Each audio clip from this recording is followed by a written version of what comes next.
Check, check, check, check, check, check. Check, check.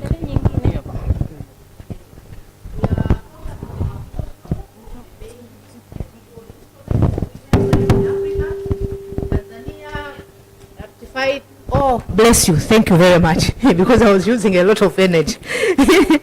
Yeah, so we are focused on the Maputo Protocol, the main legal instrument for women's rights in Tanzania.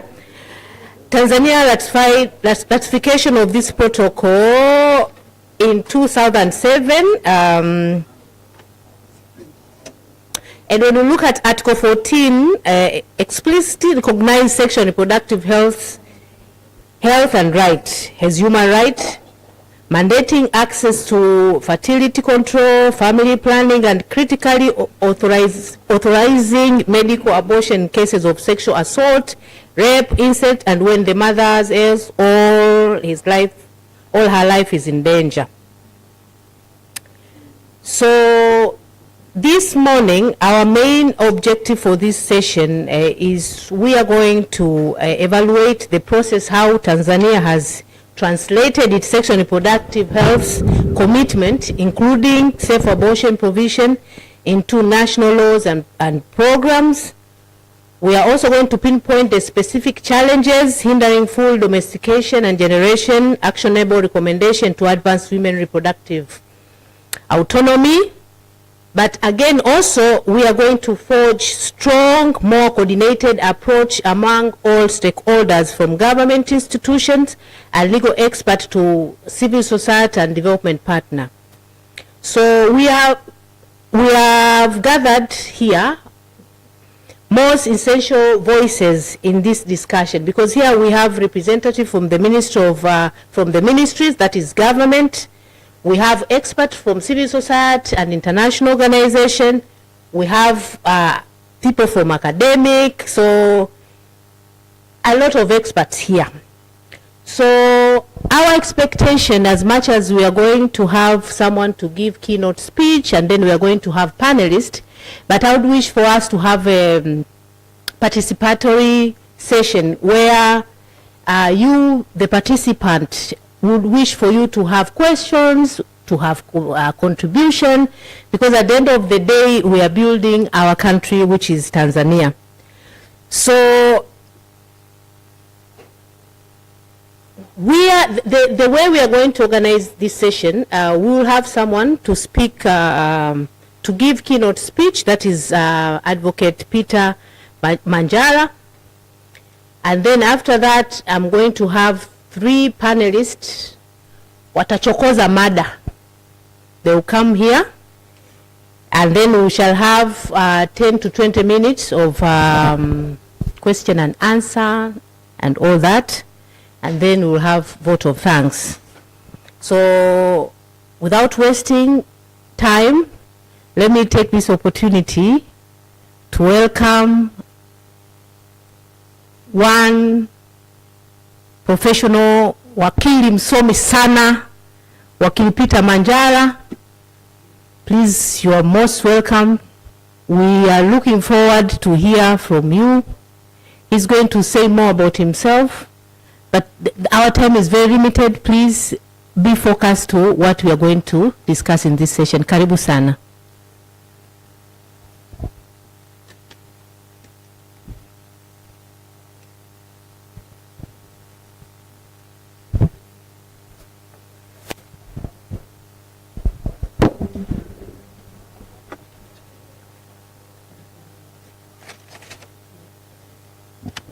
IT, mnaweza mkadisplay atakachokuwa na present? Asante.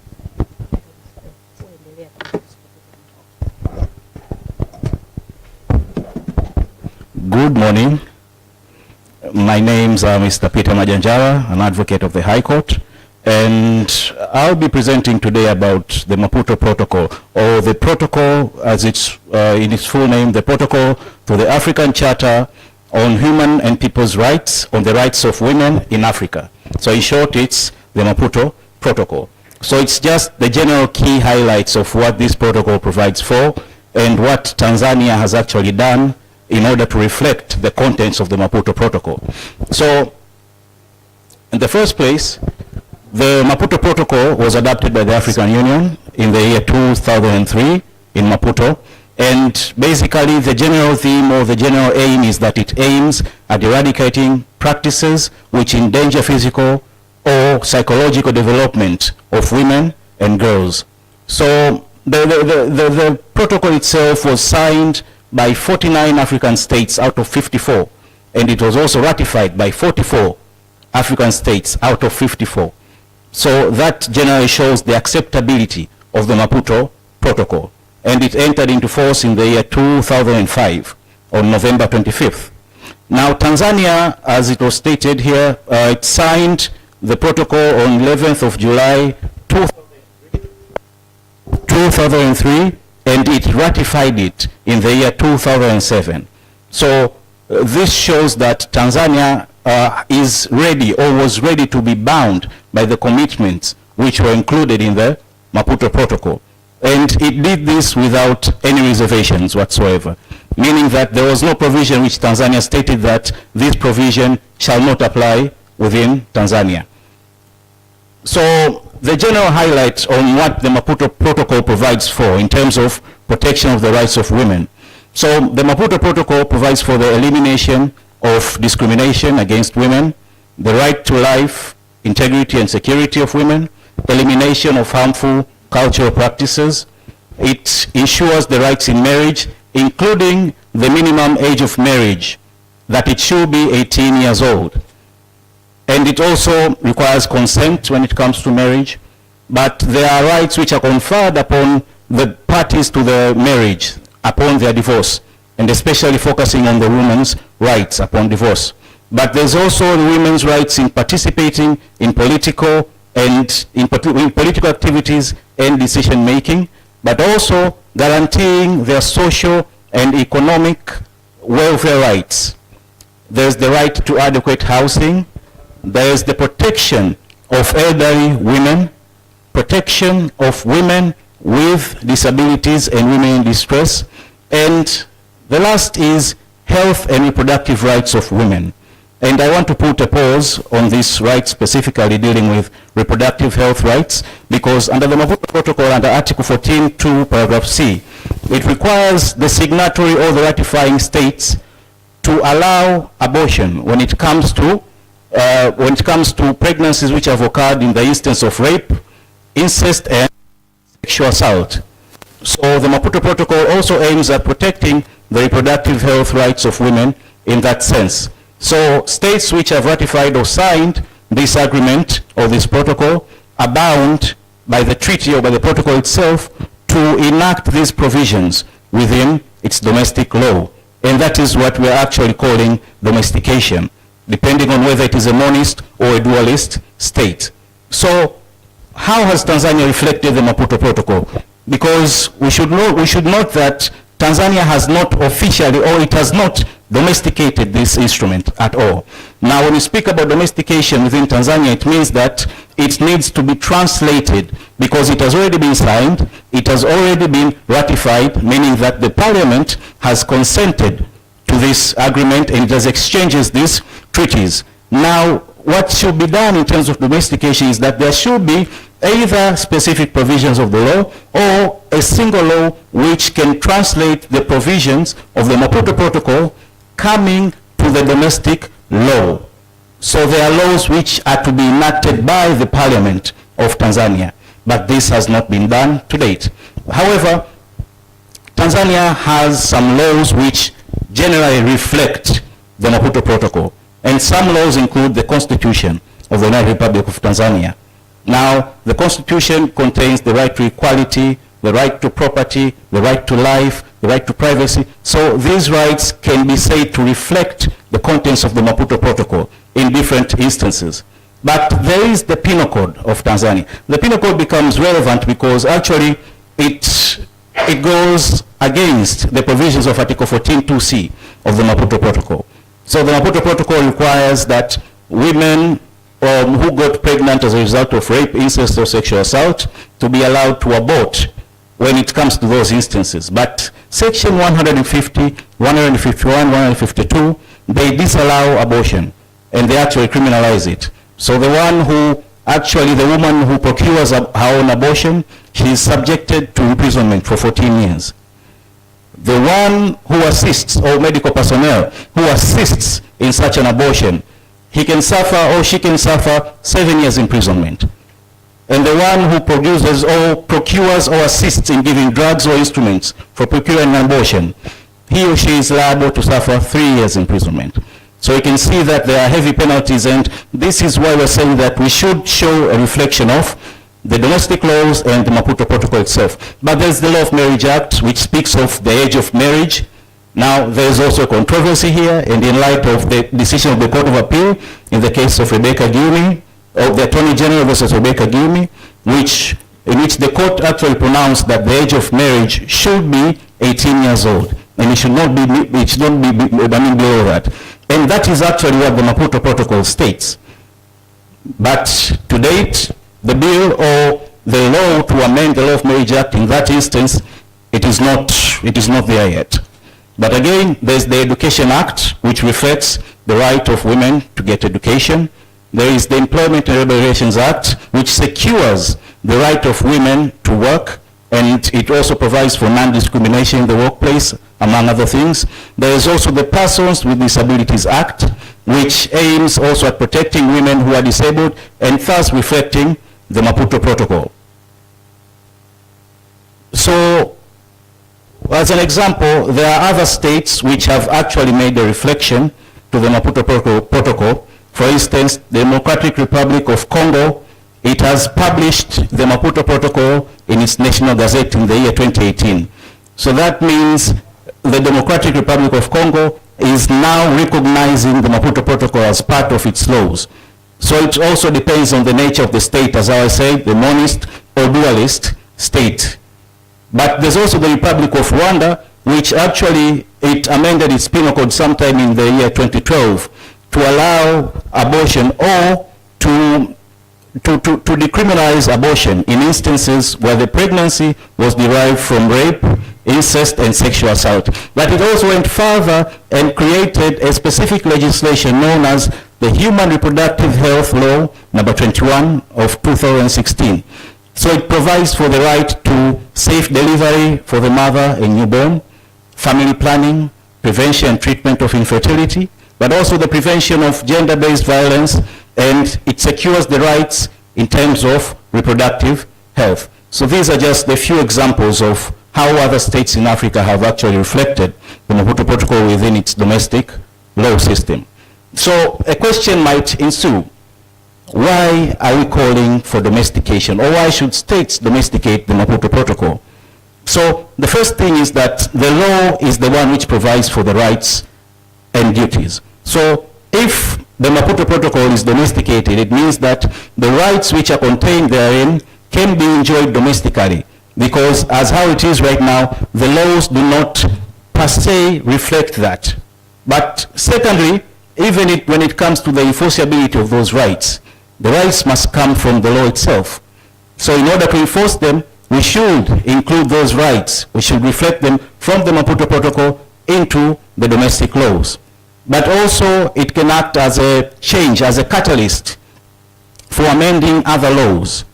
Because once it has been acceptable, or once the process of domestication has begun, each and every provision of the law might or may be focused on protecting the rights of women.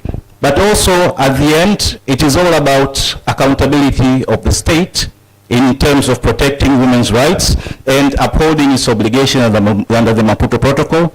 And it is about the enjoyment or the realization of the rights by women themselves, as reflected in the Maputo Protocol. And that marks the end of my short presentation. Thank you.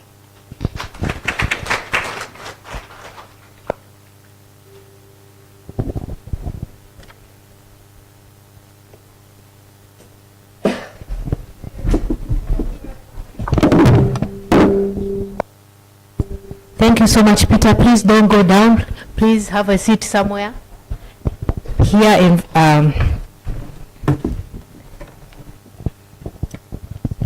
now amechokoza mada. We are going to have panel discussion. We were to have 4 people, but then one had an health emergency, so we'll have 3. Hakijaribika kitu. So let me bring forward Miss Advocate Ellen Gevers. Advocate Ellen Gevers Wijage is a state attorney at the Ministry of Finance and Planning in Tanzania. She has previously served at the Office of the Solicitor General and the Office of the Attorney General, a former board member of CRDB Bank. She contributed to various committees. Ellen held a Bachelor of Law from the University of Dar es Salaam, postgraduate diploma and Masters of Law from University of Tumaini. With over 14 years of experience, she specializes in civil, criminal, human rights, investment, and corporate law. And at this moment, she's here to represent the Commission of Human Rights and Good Government. Karibu sana, Ellen. We look forward to hear from you. You can have a seat anywhere. If you sit here, are you going to get nice picture? I am not sure, but anyway, it's okay. You can sit wherever you wish to sit. And then let me bring forward Patrick Imemo. Patrick Imemo is the country director of MSI, Maristop Tanzania, with the extensive experience in the health service sector, having worked with various NGOs in Tanzania, mainland and Zanzibar. He specializes in family planning, reproductive health, maternal, newborn child and adolescent health, as well as preventing sexual violence against children.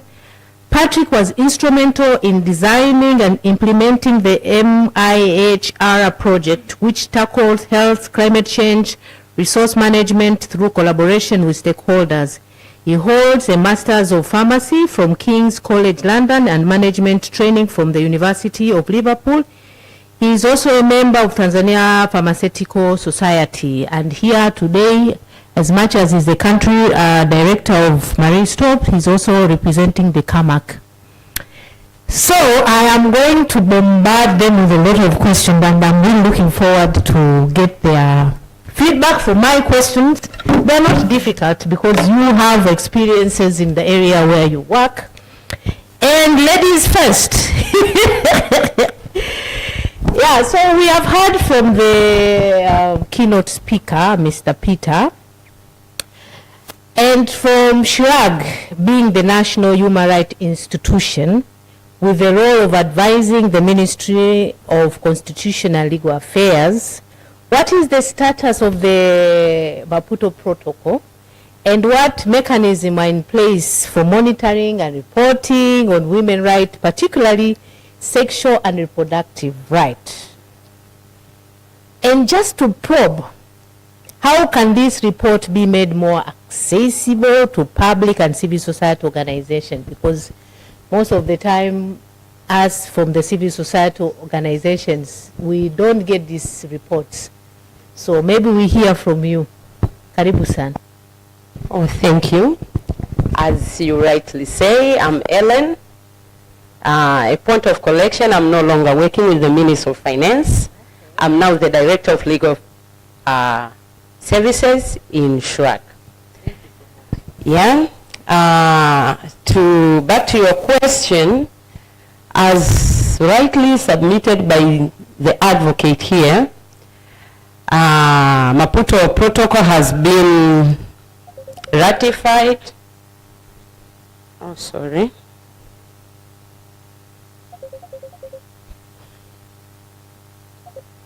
Has been ratified by Tanzania.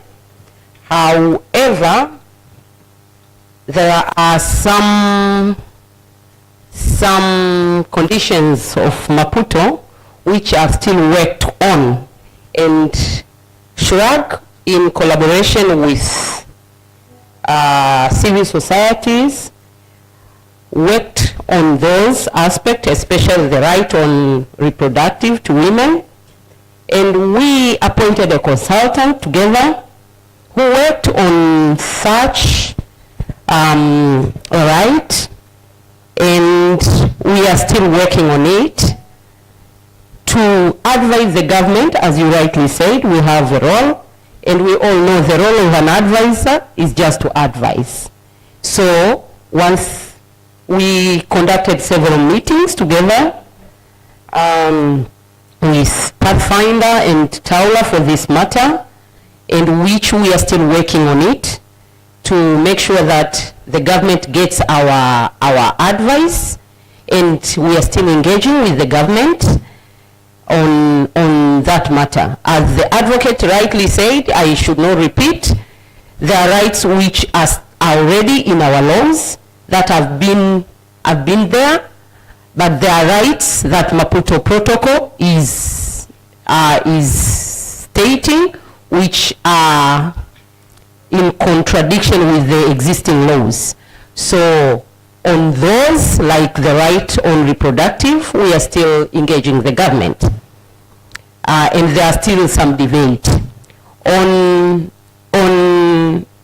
having our reports public and accessible, our reports are accessible, save for those which involve investigation. So if it is not involving investigation, they are accessible in our quarterly and yearly reports. So they are not confidential if they are not on investigation. Thank you. Thank you so much for that clarification, because most of us, we were thinking we are not getting those reports because maybe there are other reasons. Now that we know, most of the time it's because of the investigation. That is something that we are learning, and we will continue engaging with SHWAG to learn more, and especially when we are dealing with the issues that we are discussing today. But then how can SHWAG work with other, in line with what I was just saying, how can SHWAG work with civil society and government ministries to ensure greater transparency and accountability in the domestication process? Because yes, we have ratified the protocol, but at the moment, like what Wakili said, it's like the domestication is taking longer. We are yet to domesticate a lot of provisions from the protocol. So any engagement with other ministries, with other institutions that can support this, and bearing in mind at some point you work at the Office of Solicitor General, so at least maybe you are engaging with those other state attorneys, the drafters, maybe you are also engaging with them. Maybe you can also help, and then maybe you can also help us to pinpoint any success, if it is there, around this particular area. Thank you. I'm not only engaging, actually I was a drafter before I came to the Office of SHWAG. Thank you.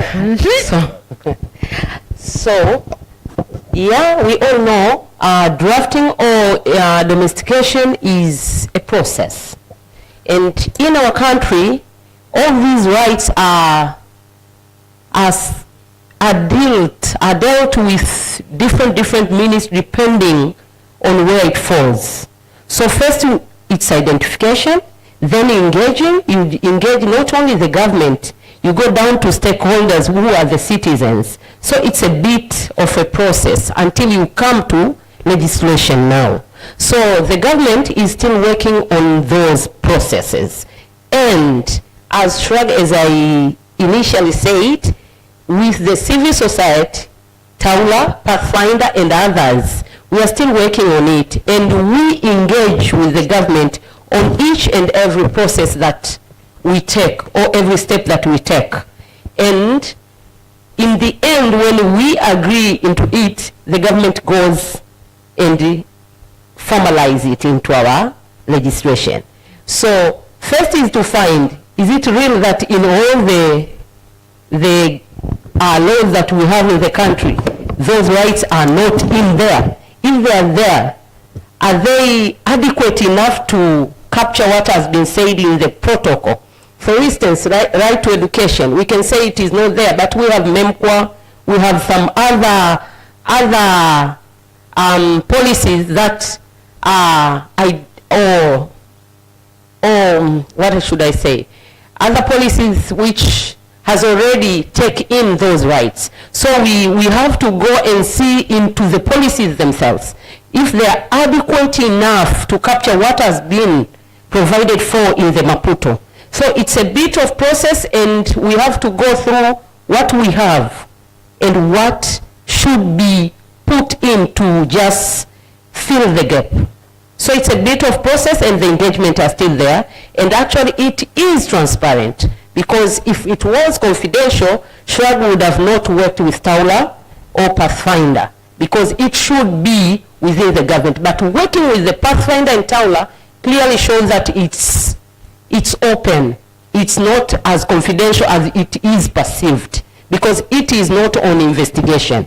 We only put things confidential, and the law requires that when involves investigation. But on this matter, no, it's not. Rather, it's just a research and engagement, so it is not confidential. Just that the process is still going on. Thank you. Thank you so much, Wakili Helen. And we will get back to you, and I'm sure members from, they will have questions. Now, please bring it to Wakili here, because now Kamak will come and give their strategies, but now I want to have this conversation, because we are talking about the change of the laws, but now there are also other strategies that can be used. And we have heard from your presentation that we have challenges in terms of, domestication of the Maputo Protocol. But then I also understand you have been engaged in strategic litigation. So what is strategic litigation? What role can strategic litigation play in advancing women's rights and sexual reproductive health in Tanzania, in line with what Wakili Helen was telling us now? So what can the public strategic litigation contribute towards, domestication of some of those provisions that we want to be included in our laws? Asante sana. So basically, strategic litigation is a category of litigation where it involves, or it's also called public interest litigation. It is highlighting or targeting specific provisions of the law which touch the fundamental rights or rights involving a large number or group of people. And what you're expecting is that the outcome of the case will actually have a broader impact to the society and not an individual. And in this instance, we can refer to human rights cases or cases of judicial review in which the public is involved. So strategic litigation can actually be a good catalyst for change, because yes, as rightly stated by my fellow counsel, that Tanzania has included different policies which reflect, for instance, the right to education. But when you come to the Constitution itself, Article 11, which contains the right to education, it is not enforceable by the courts. The key word here is enforceability of the rights. And that is what you're speaking about, the enjoyment of the rights. So policies are good, and they're actually a positive step towards the realization of the rights of women and reflecting the Maputo Protocol. But it was also stated that it is a process, which I also do agree. It's a long process, but ultimately these rights must be included within the law. So strategic litigation can aim at challenging certain provisions, such as the provisions of the Penal Code, perhaps by stating that these provisions are unconstitutional, basing on violating Article perhaps 12, 13, 14 of the Constitution. Because if one has the right to remain perhaps with the pregnancy that she wants to remain with, another might come and say, no, I do not want to remain with this pregnancy because of the circumstances of how I got pregnant. So you might peg it as being discriminatory or as being violating the right to life, however that you may put it. But at the end, strategic litigation involves the courts, and the courts must give out pronouncements, judgments which are binding. So once the court states that this is a right, that means the laws should also reflect that. So that's what I can say about strategic litigation bringing about the augmentation of reproductive rights in Tanzania. Any lessons from the experience? Because I also understand you've been engaged. Yes. Yeah, so please give us some lessons. Yes. And actually there was a case which was actually filed in Tanzania. It was a case which was challenging section 150, 151, 152, and section 230 of the Penal Code, which I previously stated that these provisions, actually from 150 to 152, they restrict abortion and they've actually criminalized it without having the considerations of Article 14(2)(c) of the Maputo Protocol. So, and we're also challenging section 230, which actually allows the abortion or termination of pregnancy only when the life of the mother is in danger. But he also does not consider the psychological circumstances. So basically our argument was that rape itself brings about many psychological effects. It brings some sort of economic burdens which someone did not want. So we are arguing that if one got pregnant unlawfully, because rape itself is an offense, incest is an offense, sexual assault within the Penal Code is an offense, then the product of the rape itself, which is the pregnancy, should be able to be terminated. So that also, with that, of course, the decision was already rendered, I think it was September 2nd this year, and it was rendered against the petitioners, who were children actually, who were actually raped by their parents. Yes. So they actually went to that, and the court pronounced that decision and stated that in Tanzania, that is not a right. It is not contained within the Constitution, and that is where we come to the part of domestication. So what the court said is that it is upon the parliament to legislate on those rights, and that is why domestication is called for. So that's one of the experiences that I can share. But there are also other experiences in different states, such as Kenya, which also includes the right to abortion within the Constitution, but subjects it to other legislation.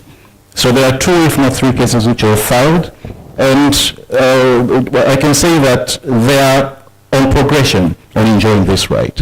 So that's what I can share about the experience. Okay, thank you. At least we are moving. We are not just sitting. We are doing something around this particular area. I was a bit worried. Are we not utilizing the court? Kumbe we are doing so. And how about, we've just been using the local ones. How about the African court, those international ones? Have we engaged with them in one way or the other? So far from what I know, we have not engaged it per se. We have not done that because actually the African court, right now Tanzania has withdrawn its declaration to allow individuals and entities in filing cases before it. So we cannot go and challenge such provision before the African court. Within the East African Court of Justice, there is also a challenge because there is the time limitation of 60 days. Mm-hmm. And from when the Penal Code was enacted, I think it was 1930, if not 1945, the provisions are way past that time. So we have to go and seek for extension of time and show reasons, other legal technicalities. But I think we can also explore those options. You are saying please share with everyone? No, it's okay, it's okay. Yeah, so how can strategic litigation complement police advocacy in pushing for full utilization of sexual and reproductive under the Maputo Protocol? And what risk should NGOs and communities be prepared for when using litigation as a strategy? Because I know public interest litigation has got a lot of challenges. So maybe we can share some of them. Okay. So on the first question on how strategic litigation can complement advocacy on change of policies. So what we should understand is that strategic litigation is also known as in-court advocacy. It's advocacy within the courtrooms. But there's the normal advocacy which we do in terms of engaging with the government and other stakeholders. So from this process is that we can use both ways as how it was done in this case, because I believe that all of the CAMAC members were also participating in our engagement with the government, including the entity of CHWAG, in terms of trying to show that reproductive rights must be or should be recognized within Tanzanian legislation. So once you find that you've hit a snag in terms of engaging with the government, because I know that it's also a process. It's not a one-day or a one-time thing. It's also about a milestone. So once you've hit a wall and find that you cannot engage anymore with the government, or you've hit what I may call, it's of course, it's a brick wall. So you use another strategy, meaning that the strategy is that you go to the courts. So there is the government arm and there's a judiciary part, the executive and the judiciary part. So the judiciary can also be persuaded by evidence, and the judicial pronouncements actually will come to complement what has been stated. Because, for instance, in that case, we also got something that was very good out of that, which was that victims of sexual assault, rape, and incest who are filing human rights cases must be accorded the right to privacy. And that is why I don't think if many of you ever heard of this case, because we asked for that case specifically to be held in camera. In camera meaning that it is hidden from the public because of the nature of what those children were complaining about. So that was also a milestone. For the first time in Tanzania, that was pronounced in human rights cases. So you can see that that judgment or ruling might also be used in terms of advocating for reproductive health rights within the outside of court advocacy processes. And about the risks, of course there are many risks. Also one of the things that led us to ask for this case to be held in camera was the risk that was involved. We all know when speaking about abortion in Tanzania, there's a social stigma to that. So there must be some sort of protection mechanism, even on the part of the lawyers themselves who are engaging in that case, and the parties to the case too. So there are risks, there's reprisals might happen, you might be targeted, you might be insulted, your life might also be at risk, because there are different feelings in the different members of the society. So the challenges are there, but there are also ways to mitigate them, like what we did. But on the part of the lawyers, it is our job to do it. So at least on our part, we might be safe on some instance, but on the other instance, we might not be so safe too. Yes. Thank you so much. And you have given us something to celebrate, but at the same time, you are also challenging us and giving us something to think about. Because I think there's a lot that need to be done in this particular area. But just swali la kizushi tu. How do culture and norms and community perception, because again you talked about the conversation is around safe abortion, yes. You know? And we are living in communities where talking about abortion, wana wewe. Kutoa mimba! Kutoa mimba! It is not a conversation that you can just have anywhere, anyhow. Yes. Although we know that unsafe abortion is happening a lot in our communities, and there's a lot of young girls who are dying out of it, or they're getting a lot of complication around that.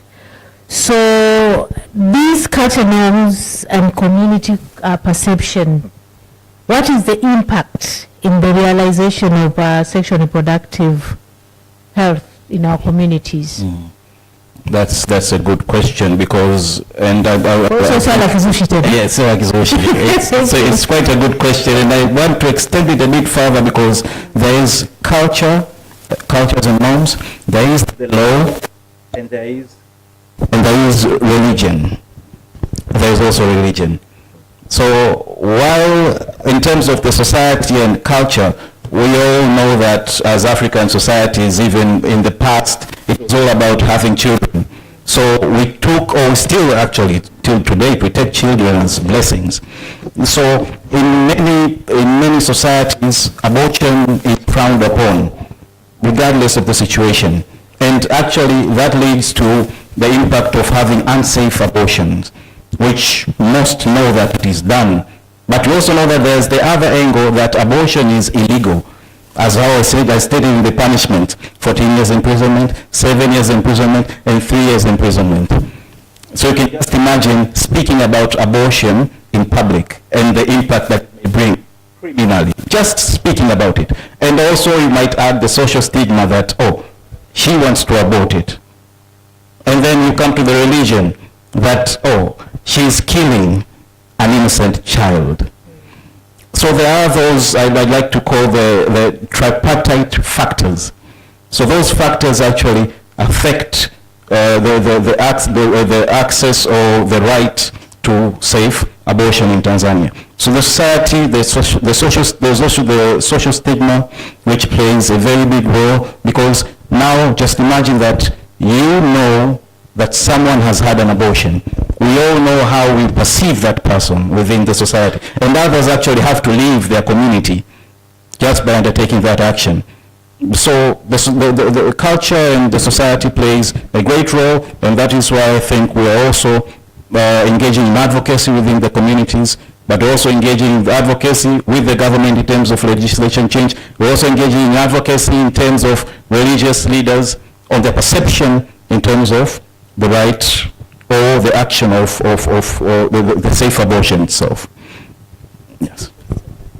Yes, and actually my fellow councillor has added here that it is a setback too to the legislation, and that is why I called it a tripartite problem, because they are all connected. They are all connected. And once you want to amend the law, there are religious and social factors.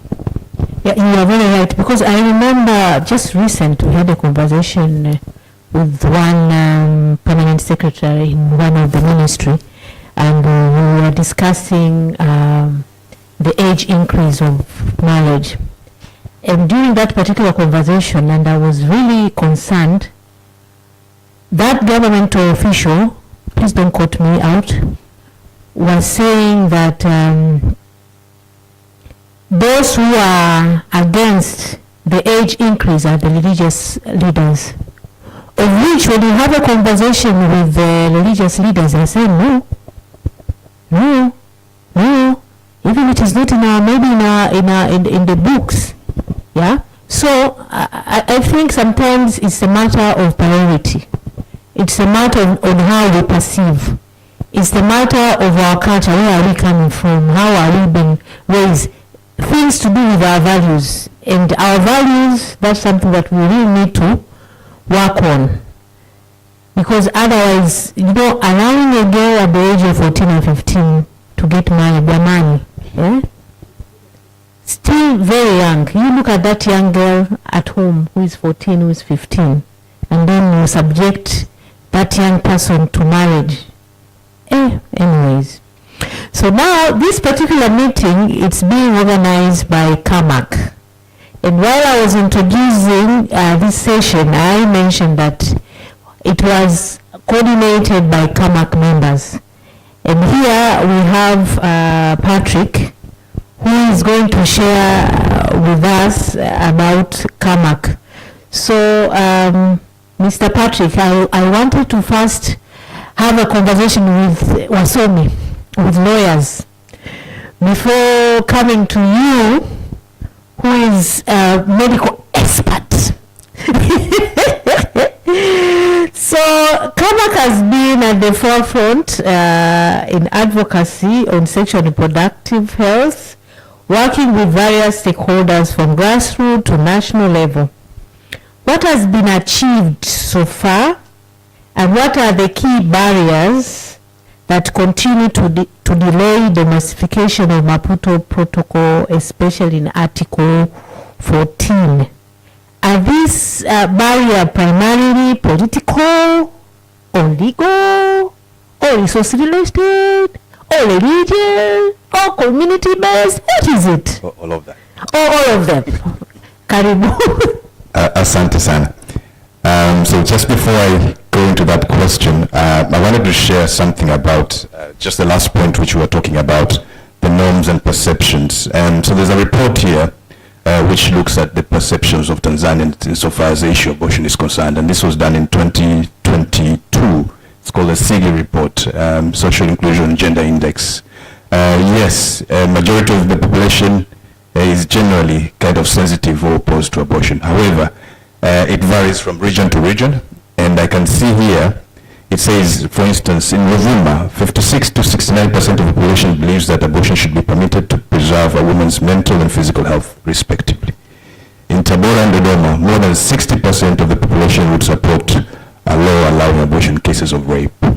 So I think the landscape is also changing, and this could be to some of the efforts which we are making as partners. So just to highlight that.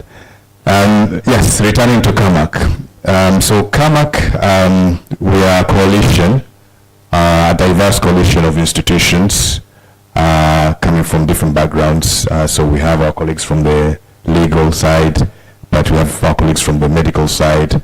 We also have NGOs, international NGOs, local NGOs, CSOs, as partners. So we have come together to address, or at least to look at addressing the issue of maternal mortality and morbidity, which is resulting from instances of unsafe abortion. And it was founded in 2013, so it's in its 12th year now, and the membership has grown from 7 to around 16 organizations at the moment. What are the achievements or successes? I think being there from 2013 to now, that's an achievement.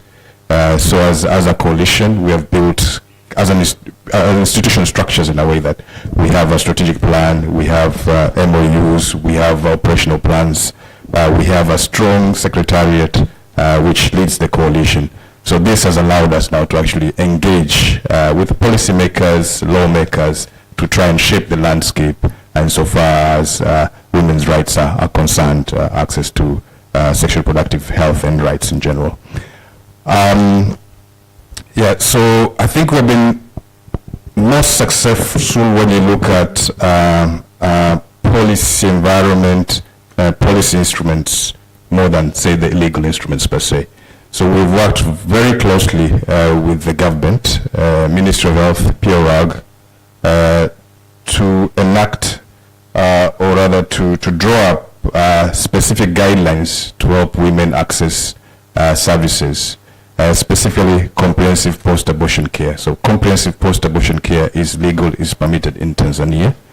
But so we have been concerned in terms of quality of those services. So to do that, we have been able to advocate for instruments which will help that, improve that. So we've had, for instance, a national guideline on CPAC, minimum PAC package for districts, but also a national guideline on on-job training for CPAC services, clinical standards on use of some of the medications on that, and also standard operating procedures. These have been taken up, and we're continuing working with the government, particularly Ministry of Health, to devise other guidelines that will help improve service delivery. So I think in that aspect we've been very successful.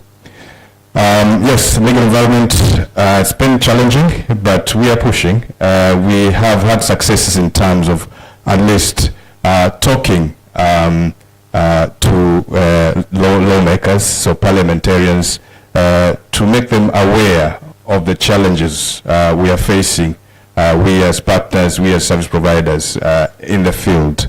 And so with that, we're hoping that they'll understand and be able to fast track the domestication of the Maputo protocol. So within the parliament, we have champions who carry that agenda and advocate within themselves to ensure that at some point we reach that point whereby the parliamentarians take up that agenda. We understand we're in an election year, so we will have perhaps new parliamentarians, so we'll have to do that work again from the beginning when we come, the new parliamentarians. So we should not stop. Yeah, in terms of the public view, I've talked about it at the moment, but we've been engaging religious leaders in various platforms for them to also understand the impact of the current legal environment insofar as issues of maternal deaths, maternal mobility are concerned, and what is it that we can do as a society to address these issues, looking at the policies and legal instruments. But we've also worked with journalists, and journalists are key here because they go to the communities and listen to the stories and then share these stories in public to shape public views, public opinions, and through this hopefully that should also contribute to us having that national psyche to be able to address and to change those legal instruments for us to be able to serve women better. Yes, barriers persist, as I say, in the legal area. It's been slow, but we're hopeful and we are determined to continue pushing. As I shared, you can see perceptions are changing. I think if we talk more, if we share more, we should be able to shape that public perception.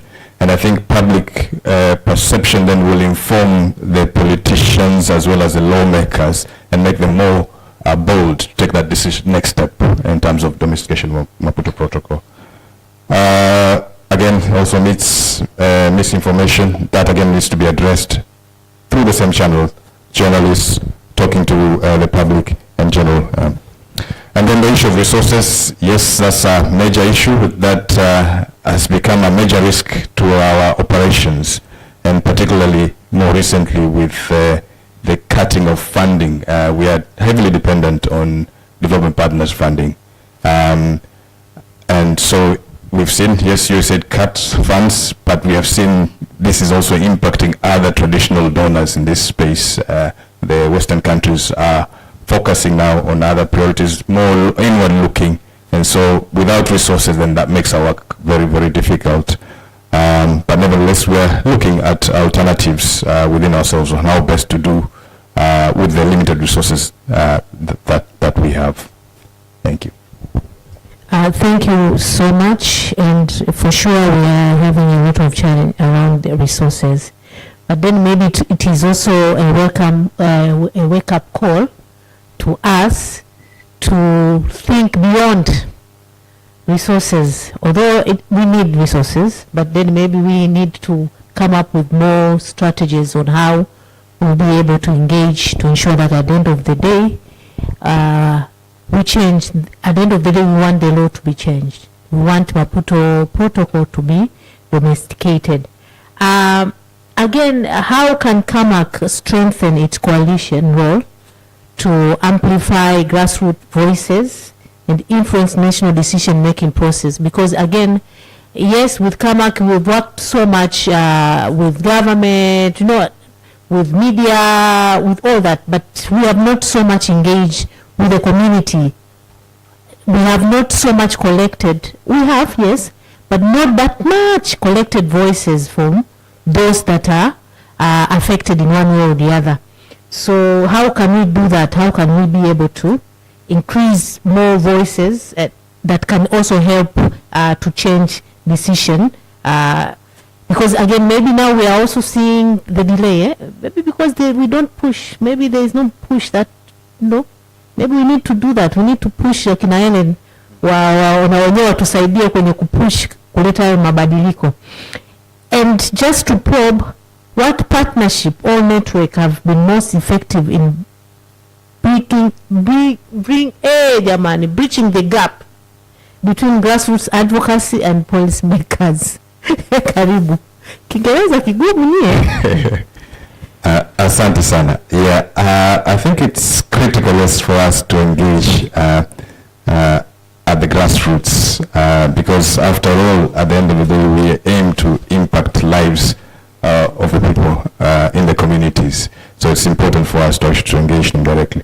So I think one of the things we can do is to expand our partnerships. So we are, at the moment, as I said, 16 institutions, local and international. But I think we perhaps need within us to also work very closely with the grassroots organization, the small CBOs, the small CSOs, women-led local organizations, for them to also understand these particular issues and then take them to the communities. So I think that's very important. We need to look at our strategy and how best we can increase that.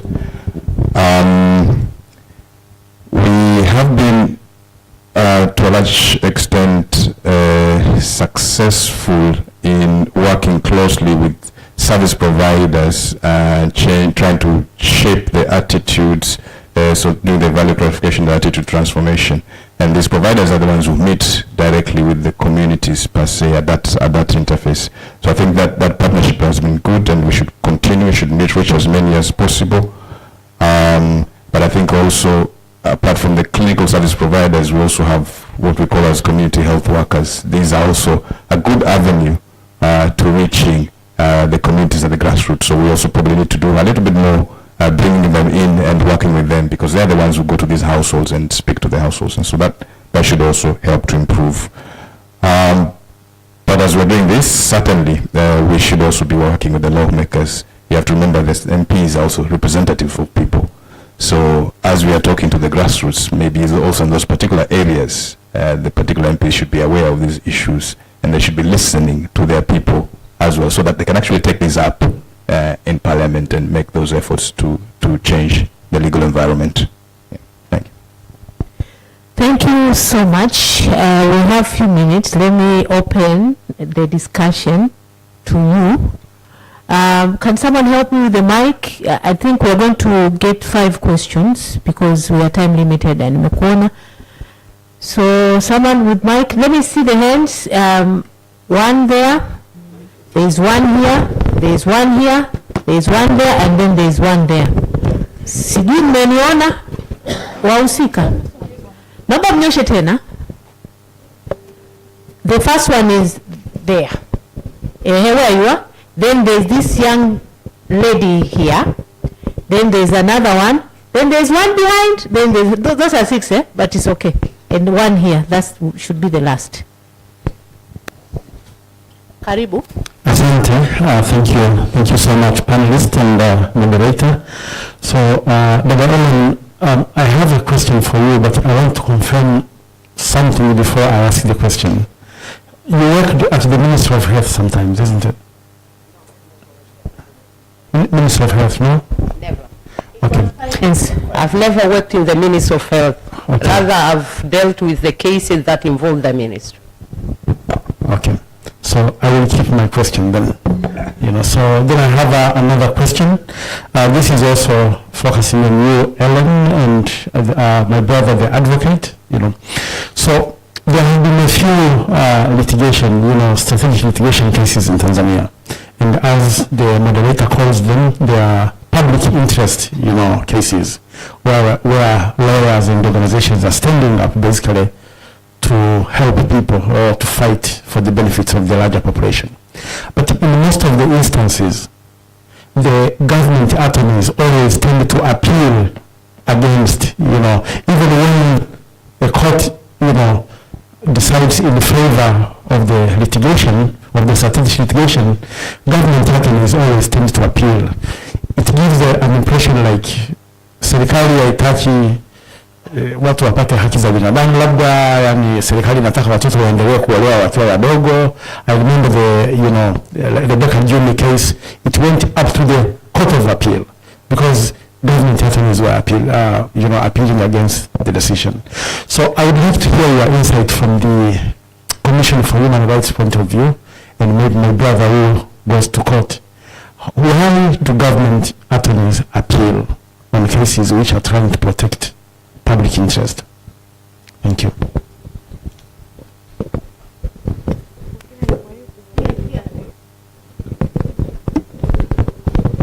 Good afternoon, everyone. Good afternoon. How are you? I'm fine. I'm really thankful to be here today as a person. And actually, how I've observed the panel discussion, I've seen about the Maputo obligation that we have to domesticate in our country.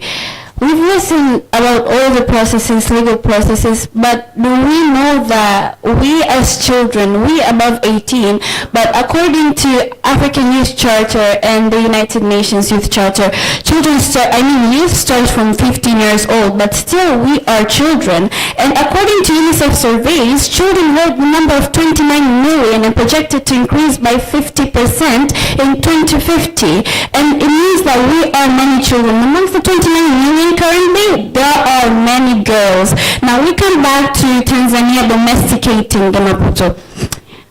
Tanzania is amongst the African Union. And according to the African Charter on Rights and Welfare of the Child, Part 1, Chapter 1, Article number 1. Tanzania should be obligated to the state parties, because according to Article number 1, all state parties are obligated to protect our rights. And now here comes my question. We all talk about these processes. Are we involved? Like, I want to know, are children really involved? Because when we come to Article number 5, survival and development, the state party are obligated to protect our development. And when we come to the rights, abortion and child marriage, we should be protected. It means that the government has to support Article number 5. But also when you come to Article number 7 and Article number 8, freedom of association, Article number 8, freedom of expression in Article number 7, all of these need us to speak up. All of these need us to be associated. Do we know that we need our rights to be protected from child marriage? Does the Tanzanian government can look into it so as it could be domesticated and our rights could be easily enforced? So I would really love if we as young people, we are much involved so our rights could be protected. Thank you so much. Thank you very much. Thank you very, very much. We need your voices, and it's very important. You are here, and you've mentioned what you've mentioned. They will answer. And those who are going to ask a question, if you're asking a question, please, you only have 1 minute. Please, I'm very sorry. So please don't start, giving us background. Just go straight to the question. Or if you want to give some input, then you have only 1 minute. Sawa, karibu. Asante. My question goes straight to Madam Ellen, because I've heard a lot of what have been done over 10 years, and I want to understand in a personal experience if she would give us 1 or 2 reasons that we have seen over this time that are the pushbacks. Like, yes, we have done a lot, the process is very complicated, but if we have young advocates here, what are the major 2 reasons that we learn over the process that are the reasons that these domesticated have become so complicated, and only some few steps have been made, but we have not made it yet? Thank you. Thank you. And then the last one is behind. Yeah, thank you. I'm Jafet Ismail. I work for the government in the sector of health. My question is, do you think this journey is a short-term, medium, or long-term? If it's short-term, I would advise we change a transition to a long-term strategy. And in such a way, because it has tripartite barriers that we have to deal with. And I would advise that we venture an opportunity of the curriculum development in schools. Because if we want to capture this generation, then we have to start with at the school age. Then if we put the do's and don'ts in the curriculum, definitely the next generation will be easy to pick and place up with this agenda. But with this current 3 tripartite issues, which are morally bound, I think we need to cut the ties from the little generation. Thank you. I submit. Thank you. The last one behind.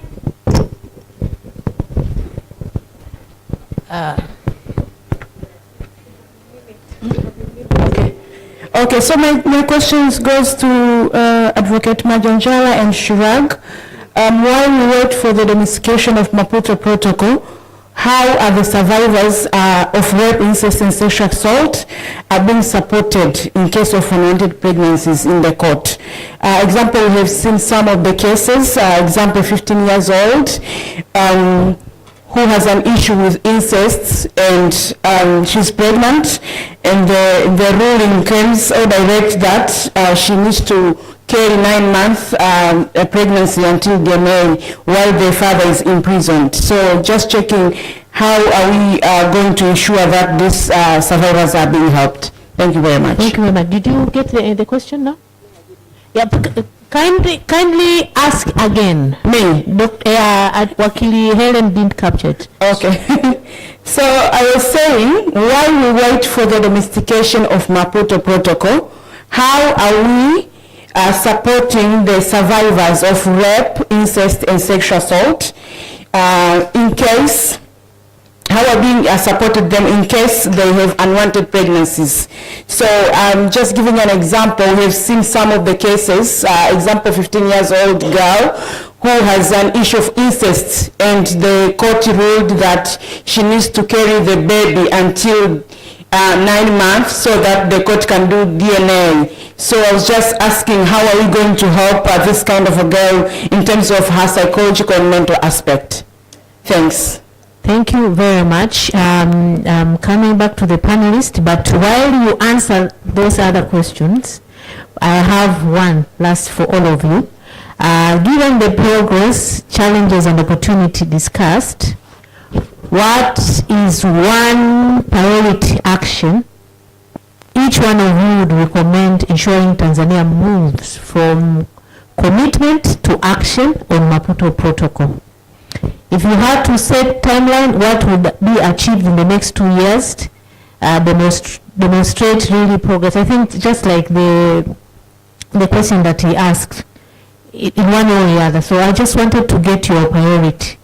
So you have 3 minutes to answer. Each one of you have 3 minutes to answer. So we can start with Patrick, and then Helen, and then we'll finish with you, Peter. Karibu. Thank you. I'll take Jafet Ismail's question, whether this should be short term, medium term, or long term. I think we can have kind of a multi-pronged approach. All those approaches can be there. When it comes to advocacy, sometimes it can be quite surprising in the sense that you could be working on something for very many years, and then maybe it just takes maybe a particular person to change in a particular area, and the change can come very quickly. So we should not necessarily withdraw from the other short-term efforts, but we should have that multi-pronged approach, and one of them might work out quite quickly or no. On what maybe we should focus in, 1 or 2 things. I would say, as I mentioned, that we're going now into that election period, and we expect to have new members of parliament quite early on in the year. So I think our engagement with them being the people who are able to change that legal instruments, then I think we need to focus on them, whilst at the same time focusing on the community, the people they answer to. So if we do that approach in 2 ways, then we can maybe put some pressure and maybe see some results, and I'll put a timeline of maybe 1 or 2 years, maybe something might happen. Thank you.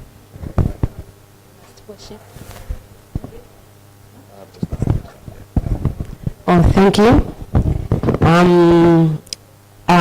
To the first question, as to why the government attorneys defend cases against those who are looking for the enforcement of certain rights, we should know that in all cases where the government is being taken to court, state attorneys are defending the government. So whether the case has material facts or not, state attorneys should defend the government. Just like in any other criminal case, where a criminal has committed a crime and that criminal must have an advocate. So state attorneys are the advocates of the government. So they should defend the government. However, in those cases which involve public rights, sometimes they may give in to the petition depending on what is being adjudicated in the court. So, in defending, not necessarily saying, no, it should not be done. Rather, sometimes they may be defending by saying what has been done by the government, so that the government should not be condemned totally, like infringing a certain right. So state attorneys will always defend the government because they are the advocates of the government. In a second question asked by a girl, are you from Jangwani? Yeah, from my former school. So, to your question, children are involved. When we say law-making process involve the community, children are part of the community. So if there is a legislation which will affect them, they are involved. And to some extent, their curriculum, someone asked about curriculum, their curriculum put in their education so to make them know or be aware of a certain right or thing that involve them. So they are involved. Yeah, in a third question, some reasons as to why domestication become difficult. It's not difficult, rather it's involving. It's a process which touches monetary obligation in protection of these rights. So the process considers several factors before coming to it. For instance, when you say these children, I'm just giving an example, and that should not be the case. If you say a child, having a child, to be given a right to be in school, you must put a place where they can be breastfeeding the children. So it involves a lot of factors that need to be considered. Then again, we go to our cultures. As rightly said by my learned friend here, culture also is a setback. It's a setback factor. Some society does not consider it as a right thing to be done. So before you come with a law, you need to involve them, you need to educate them, and you need to make them be part of the process so that you don't give a right to the children in one hand and they're being condemned in the society that they come from. So you may take them away from a psychological problem of having a pregnancy, but having a psychological problem of abortion in their society. So it's a bit cumbersome and involving, but we are getting there. Yeah, coming to the midterm, it has already been answered here. And we asked about involvement of these things in the curriculum, so make young generation involved. Yes, several things are being put in the curriculum, but SHRAG again is having a program in schools educating children about their rights. So in all those rights, the Maputo protocol rights provided are also being educated to children in school. We have clubs in schools, so children are involved. If not in the formal curriculum, but SHRAG has such a program. Yeah, coming to how are the victims of rape protected while waiting for the domestication? As of now, we have the law of the child, the penal code, and other laws that protect children. Then again, we have the means of what do we call it? Community development. So there are mechanisms that have been put in place to make sure these victims are protected. And they are now working while we are working on the domestication of the protocol. Now, coming to your question, as what should be done to make sure in 2 years this one priority. The only priority that I think is just to speed up too, because everything has been done for sure. Involvement, education to the public, as my friend has been reading the report here. So the research and the nitty-gritties out there have been done. Now it is in the hands of the decision makers. So we just need to probe them and push to the achievement. Because if you come to the court decisions, there are several. If you come to researchers, there are several. And we have seen the parliament at a certain point have been discussing about the age of marriage. So you see, like there are steps even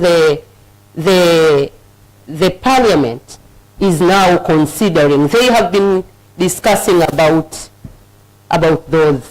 those domestication processes. Thank you.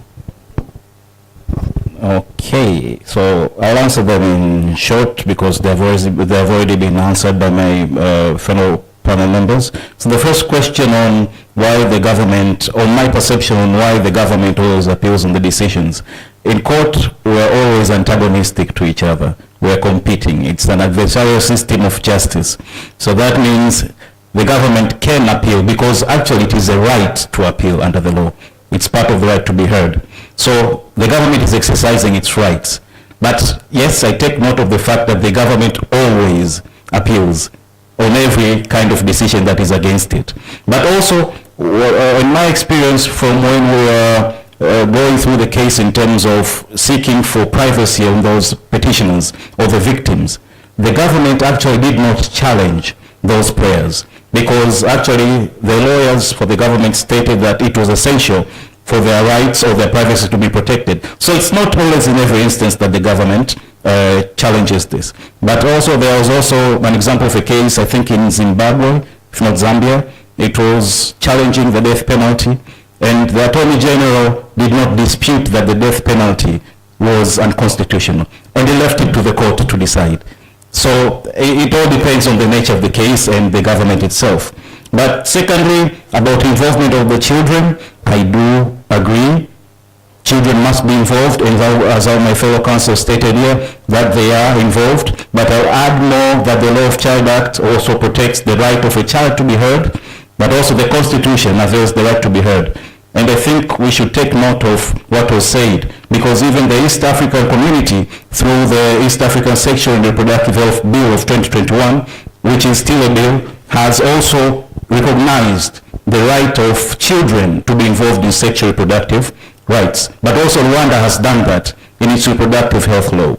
So I think Tanzania can also take a milestone or step towards enacting a legislation that can afford that.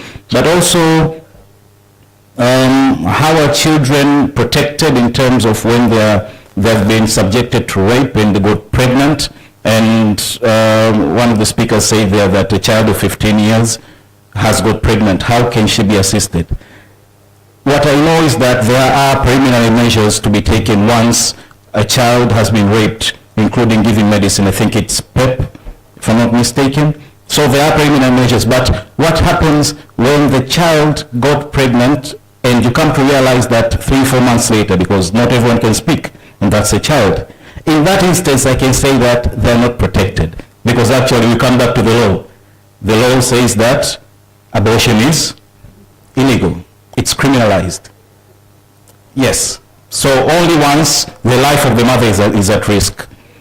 So in that instance, that's what I can say. The protection is so minimal in such circumstances. The priority, I think, is very obvious.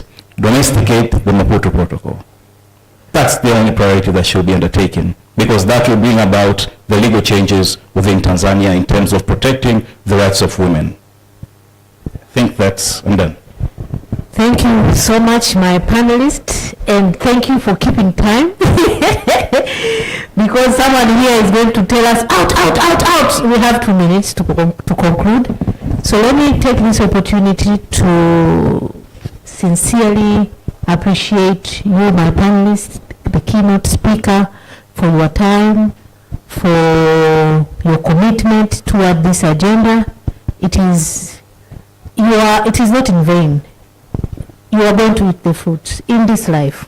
So let's not be worried about this. And thank you so much for your participation. The number is we are so many. So we appreciate the fact that you decided to come in this particular session.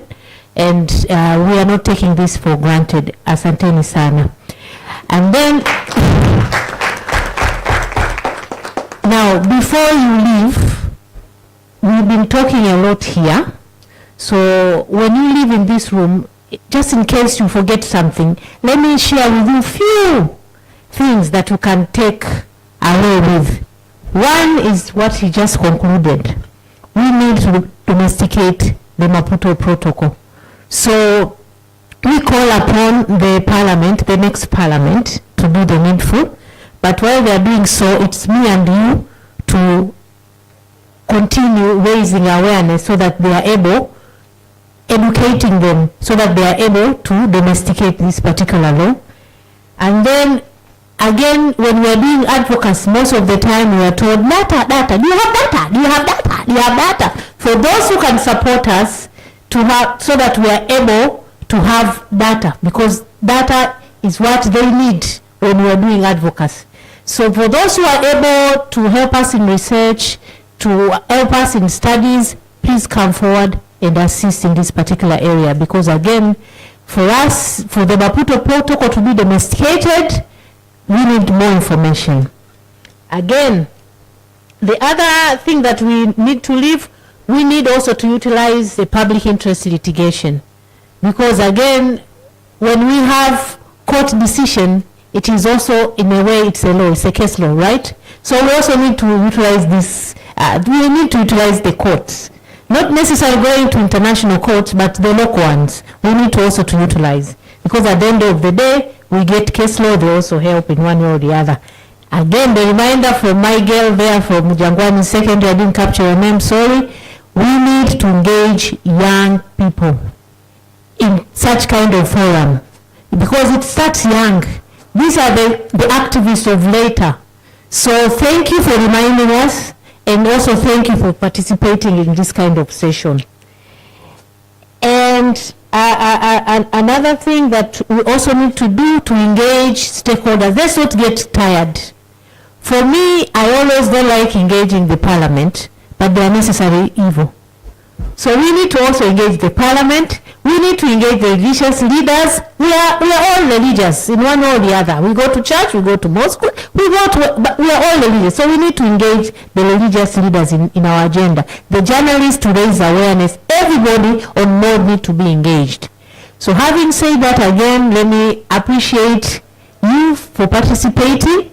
And at some point, Patrick mentioned that we have challenges in terms of resources. So the next session that is going to take place at Ruha Hall, we are being invited, where they are going to have a conversation around funding sustainability. So if you are able, please, when you move in this room, go to that room and hear more about funding sustainability, because this is an area where we need to also engage and learn, kwa sababu hela tunahitaji ili tuweze kufikia malengo yetu. Asanteni sana.